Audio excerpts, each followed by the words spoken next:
O livro de Gênesis é o primeiro livro da Bíblia e a sua história se divide em duas partes principais.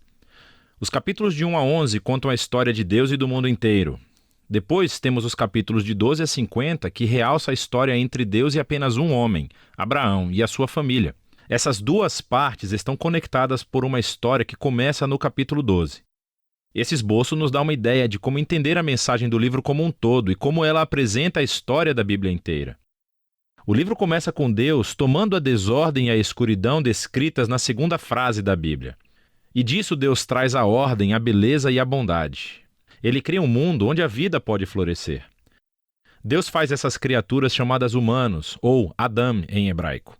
Ele cria os humanos à sua imagem, que está relacionado com o seu papel e o propósito deles no mundo de Deus. Os humanos são criados para refletirem o caráter de Deus no mundo. Eles são nomeados como representantes de Deus para governar o seu mundo em seu nome, o que, nesse contexto, significa aproveitar todo o seu potencial, cuidar dele e torná-lo num lugar onde ainda mais vida possa florescer. Deus abençoa os humanos. Essa é uma palavra-chave nesse livro. Deus lhes dá um jardim, um lugar onde podem começar a construir esse novo mundo. A parte importante é que os humanos têm uma escolha sobre como vão construir esse mundo, representada pela árvore do conhecimento do bem e do mal. Até agora, Deus forneceu e definiu aquilo que é bom e o que não é. Mas agora Deus está dando aos humanos a dignidade e a liberdade de escolher. Será que eles vão confiar na definição de Deus para o bem e o mal? Ou vão buscar autonomia e definir bem e mal por conta própria? É um risco muito grande. Rebelar-se contra Deus é abraçar a morte, porque você está se afastando do próprio doador da vida. E isso é representado pela árvore da vida. No capítulo 3, uma figura misteriosa, a serpente, entra na história. A única coisa que sabemos sobre a serpente é que ela é uma criatura que Deus fez. Torna-se claro que é uma criatura em rebelião contra Deus. Ela quer levar os humanos à rebelião e à morte. A serpente conta uma história diferente sobre a árvore e a escolha.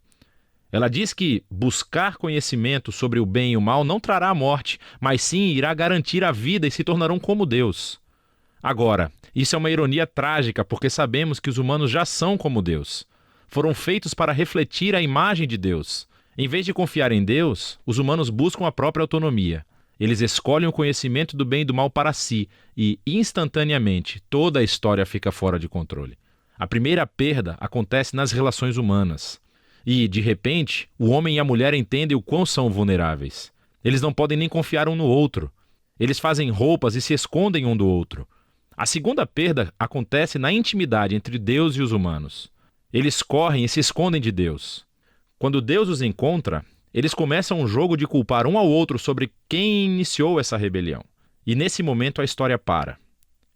Há uma série de poemas curtos nos quais Deus declara, primeiro para a serpente e depois para os humanos, as consequências trágicas dos seus atos. Deus primeiro diz à serpente que, apesar da sua vitória aparente, ela está destinada à derrota e a comer poeira. Deus promete que um dia uma semente, ou seja, um descendente, virá da mulher e dará um golpe letal na cabeça da serpente.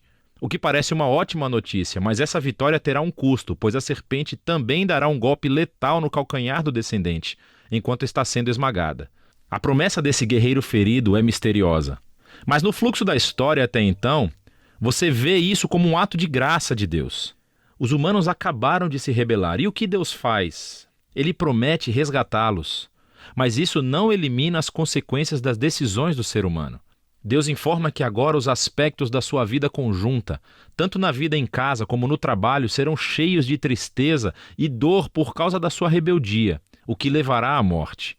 E a partir daqui, a história só piora. Os capítulos 3 a 11 traçam o efeito crescente da rebelião e das relações humanas fraturadas em todos os níveis. Há uma história sobre dois irmãos, Caim e Abel. Caim tem tanta inveja do seu irmão que quer matá-lo. Deus adverte Caim que não caia na tentação, mas ele faz isso de qualquer maneira. Ele mata o seu irmão no campo. Caim então constrói uma cidade onde reinam a violência e a opressão. Tudo isso culmina na história de Lameque. Ele é o primeiro homem da Bíblia a ter mais de uma esposa. Ele as acumula como sua propriedade. E entoa uma breve canção sobre como ele é ainda mais violento e vingativo do que Caim.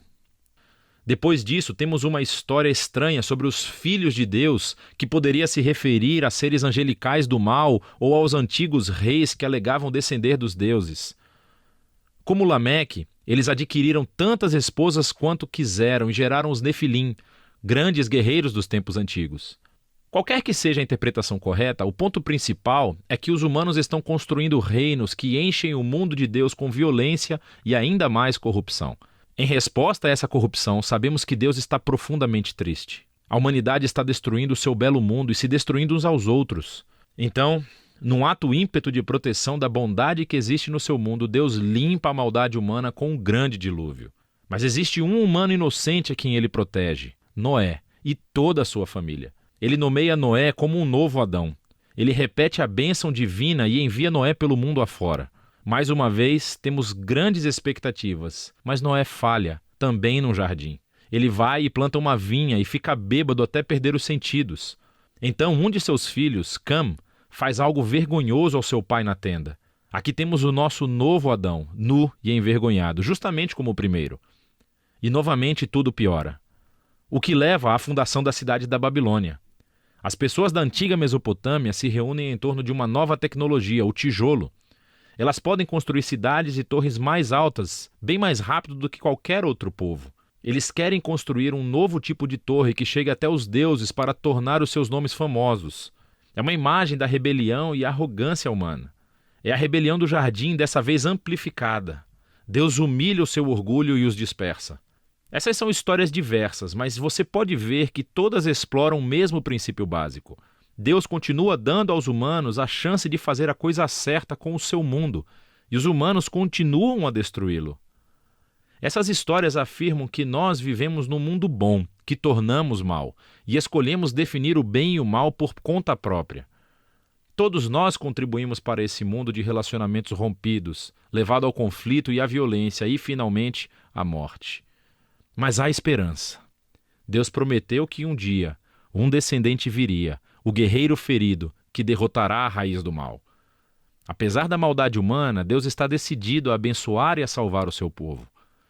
Então a grande questão é, claro, o que Deus vai fazer? E a próxima história é o elo onde encontramos a resposta. Mas por enquanto, é disso que tratam os capítulos de 1 a 11 do livro de Gênesis.